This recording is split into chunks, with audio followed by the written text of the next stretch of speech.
The last pulse. The fluorescent lights in St. Eteria's hospital flickered like dying fireflies, casting sickly shadows across walls that wept condensation and mold. The elevator wheezed its way to the 7th floor, its cables groaning, a funeral dirge that had become the soundtrack to Dr. Ethan Remington's exile. 3 months since his medical license had been suspended. 3 months since. Sarah Chen had flatlined on his table while the inquiry board circled like vultures. Now he haunted these corridors as a night shift physician, his surgeon's hands reduced to suturing knife wounds and setting broken bones for the city's forgotten. Another one for 509. Nurse Lila Reynolds appeared beside him, her voice cutting through the antiseptic haze. She held a clipboard against her chest like armor, her dark eyes scanning the hallway with the paranoia of someone who'd survived too many shifts in hell. 509. The number had started to feel like a curse. "What's the story this time?" Ethan asked, following her down the corridor, where their footsteps echoed like gunshots in a cemetery. Marcus Williams, 22, construction worker, came in with a dislocated shoulder from a fall. Lila's voice dropped to a whisper. "Third healthy young patient this week, assigned to that room." The other two. She didn't need to finish. They both knew. David Martinez, 19, had come in with a minor concussion. Wounded 12 hours later, cause listed as sudden cardiac arrest. Jennifer Park, 24, admitted for food poisoning. Brain aneurysm, they said. Both had been perfect candidates for organ donation. The coincidences were stacking up like body bags in the overflowing morgue. Ethan pushed open the door to 509. Marcus Williams lay unconscious, his shoulder properly set, catwood drip steady. The monitors beeped their electronic lullabies while death waited in the shadows. "His blood work?" Ethan said, examining the chart. "Type O négative. Universal donneur." Lila's face went pale. Just like the others, they worked in silence, checking vitals, adjusting medications, playing their parts in a theater where the script was written in blood. But when the night deepened and the hospital settled into its predatory quiet, they began their real work. The lab results were the first breadcrumb. Marcus' blood chemistry showed trace of compounds that shouldn't exist in a construction worker's system. Experimental immunosuppressant. The same ghostly signatures they'd found in the previous victims' samples that had mysteriously vanished from the hospital database the morning after each death. "Doctor, signed off on all the medications," Lila whispered, her fingers trembling as she scrolled through the digital records in the empty nursing station. Look at the time stumps. These orders were placed at 3 a.m., 2 hours after he'd supposedly left the building. Ethan leaned closer, the blue glow of the computer screen reflecting in his bloodshot eyes. Dr. Harrison Vance, chief of internal medicine, with his perfectly pressed lab coat and smile that never reached his eyes. The man who'd been so helpful during Ethan's suspension hearing, offering just the right amount of sympathy while the board drove the knife deeper. "We need to get into his office," Ethan said. Lila shook her head. "Too risky. But there's another way. The maintenance tunnels run under the entire hospital. I know someone who can get us access to the sub-basement levels." At 2 a.m., they descended into the hospital's bowels, through a service elevator that reeked of industrial disinfectant and something organic and wrong. The sub-basement was a maze of pipes and electrical conduits, but Leela navigated it like she'd mapped every shadow. They found the lab behind a door marked storage. Authorized personnel only. The lock was electronic, but Leela produced a keycard from her pocket. "Tommy from maintenance," she explained. "He owed me a favor." Inside, the lab hummed with expensive equipment. Centrifuge, electron microscope, and rows of refrigerated units lined the walls. But it was the surgical suite in the back corner that made Ethan's blood run cold. Fresh blood stained the steel table. Surgical instruments lay arranged with military precision. And, in the refrigerated unit, Jésus Christ, Leela breathed. Organs, hearts, livers, kidneys, all perfectly preserved and labeled with shipping code. The harvest was systematic, efficient, and utterly without conscience. "The city's most vulnerable," Ethan said, reading the donor information cards. "Homeless, addict, people no one would miss. Except they're not donors. They're victims." Footsteps echoed in the corridor outside. They froze, listening to the sound of polished shoes against concrete.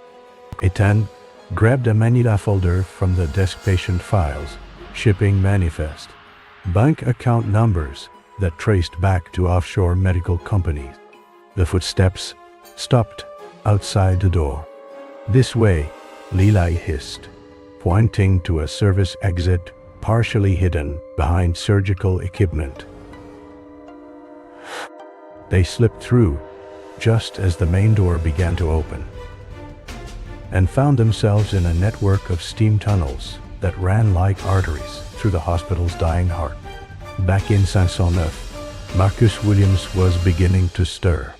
His eyes fluttered open, confused and afraid. "Where am I?" he whispered. "Safe?" Ethan lead, checking his acroline. Someone had added a secondary bag during their absence. The clear liquid dripped steadily into Marcus's bloodstream, and Ethan recognized the cocktail paralytic agents mixed with sedatives, enough to induce respiratory failure while leaving the organs pristine. "Leela, call 900 now." But before she could reach her phone, Dr. Vance stepped into the room, flanked by two orderlies whose medical scrubs couldn't hide the bulges of concealed weapons. "Dr. Remington, Nisa Reynolds, I was hoping we could avoid this conversation." Answas was smooth as surgical silk, his hands steady as a killer's. "You've been asking questions, interviewing our patients, making accusations about organ trafficking, about murder." Ethan stepped between Vance and Marcus' bed. "Those aren't accusations. They're facts." Vance smiled, and Ethan finally understood why it never reached his eyes. There was nothing behind them but calculations and profit margin. "The city produces a surplus of damaged goods," Vance said. "Addict, criminal, the mentally ill. We simply oppose them. Their organs save lives, important lives, productive life. It's the ultimate recycling program. You're talking about human beings. I'm talking about resource. The hospital was failing, Dr. Remington. Bankruptcy was inevitable. Then I discovered there was a market for what we had in abundance: healthy organs from young bodies. Means the buyers don't ask questions. They pay in cash. Everyone wins. Except the victims, Ethan thought. But he kept his mouth shut and his hands ready. "The beauty of it," Vance continued, "is the system protects itself. Who investigates the death of a homeless addict? Who demands justice for a prostitute? with track marks. They die, their organs save senators' children and billionaires' wives, and the hospital stays open to serve the community. It's elegant. Marcus tried to speak, but the paralytic was taking hold. His breathing became labored, his eyes wide with terror he couldn't express. "The only problem," Vance said, producing a syringe from his coat pocket, "is idealists like you two. People who think every life has value. It's touching, really." Never but touching. The lights went out. Emergency power kicked in a second later, bathing the room in hellish red light. In that moment of darkness, Leela had moved. The crash cart slammed into the first orderly, sending him sprawling. Ethan lunged for Vance, grabbing his wrist as the syringe arced toward Marcus cat-wide. They fought in the crimson shadows, Vance stronger than his refined appearance suggested. The syringe flew across the room, shattering against the wall. Baying them, Leela was trading blows with the second orderly, her street-smart survival instincts keeping her alive against superior size and strength. "You can't stop this," Vance hissed, his fingers finding Ethan's throat. "Too many people profit. Too much money change hands. Kill me, and they'll just find someone else to run the program." Ethan drove his knee into Vance's solar plexus, breaking the chokehold. "Maybe, but they'll have to find someone else to harvest your organs first." The fight ended when hospital security arrived. Real security, called by Tommy from maintenance, who'd been monitoring the situation through security cameras. Vance and his orderlies were dragged away in handcuffs, their protests about misunderstandings and false accusations echoing down the corridor. Marcus Williams survived. His recovery was slow but complete, and when he left the hospital 3 days later, he carried with him a story that would make headlines for months.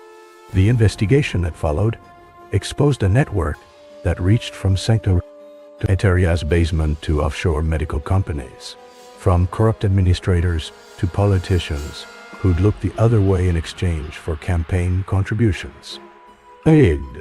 17 people were arrested. The hospital was shut down pending a complete audit. Ethan got his medical license back, but he never returned to surgery. Instead, he opened a free clinic in the same neighborhood where St. Eterias had once stood, treating the cities forgotten with the respect and dignity they'd been denied. Leela joined him there, trading her scrubs for the role of clinic administrator Carl. Some nights, when the work was done and the patients were safe, they'd sit in comfortable silence and remember the corridors, where their footsteps had once echoed like death knells. The building that had housed St. Eterias Hospital was demolished 6 months later.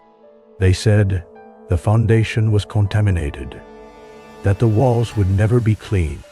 On key nights, when the wind was right, you could still smell the antiseptic sting of iodine rising from the empty lot. In medicine, they learned not all the killers wear masks, and sometimes the cure really is worse than the disease. But sometimes the right people find the courage to expose the infection before it spreads too far. The last pulse had finally flatlined. The healing could begin.